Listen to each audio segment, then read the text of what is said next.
धैर्यर स्वरूप बापा ए कथा नुहे अछपा पहाड़ परी बोझकू मुंडाई पारंती एका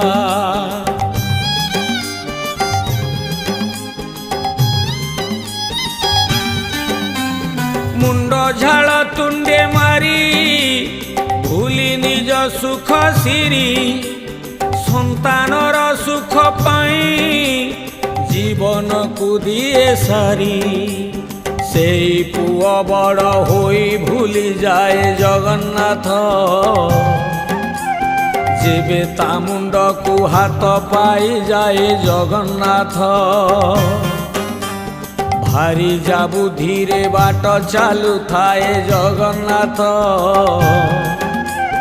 बापा को अकथा कही गाली दिए जगन्नाथ।